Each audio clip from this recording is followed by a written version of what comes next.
જય ભીમ, નામો બધાય. આવતીકાલે તારીખ 14 એપ્રિલ 2026 એટલે કે ભારતની અંદર વસતા દલિતો, શોષિતો, પીડિતો, મહિલાઓ, મજૂરોના મસીહા તારણહાર એવા ડોક્ટર બાબા સાહેબ આંબેડકરની જન્મજયંતિ છે. ભારતીય સંવિધાનના શિલ્પકાર, વિશ્વ વિભૂતિ, બોધિસત્વ, પરમ પૂજ્ય મહામાનવ, મહિલાઓના મુક્તિદાતા, symbol of knowledge doctor Baba Saheb આંબેડકરની 135મી જન્મજયંતિ નિમિત્તે હાર્દિક શુભકામનાઓ પાઠવું છું. અને જણાવતા આનંદ થાય કે સમસ્ત શ્રી રોહિદાસ વંશી વડિયારા સમાજ દ્વારા આયોજિત ભવ્ય શોભાયાત્રાનું હું આમંત્રણ પાઠવું છું.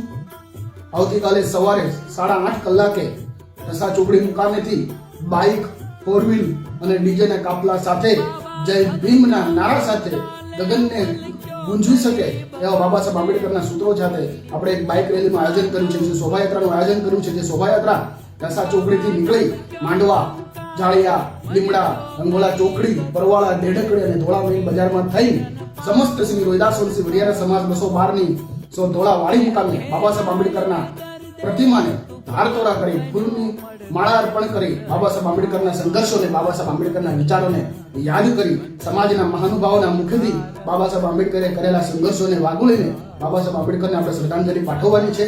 એ માટે હું સમાજના તમામ એસસી, એસટી, ઓબીસી, માઇનોરિટી તથા જનરલ સમાજના જે બાબા સાહેબ આંબેડકરના વિચારોને માને છે, જે ભારતના સંવિધાનને માને છે, એવા તમામ લોકોને બે હાથ જોડીને આમંત્રણ પાઠવું છું કે આ ભવ્ય શોભાયાત્રામાં મોટામાં મોટી સંખ્યામાં ઉપસ્થિત રહી બાબા સાહેબ આંબેડકરને યાદ કરીએ, આ દેશને અખંડ ભારત બનાવીએ, આ દેશની અંદર સમાનતા લાવીએ. બાબા સાહેબ આંબેડકરના સૂત્ર: શિક્ષિત બનો, સંગઠિત બનો, સંઘર્ષ કરો અને સાર્થક કરીએ. જય ભીમ,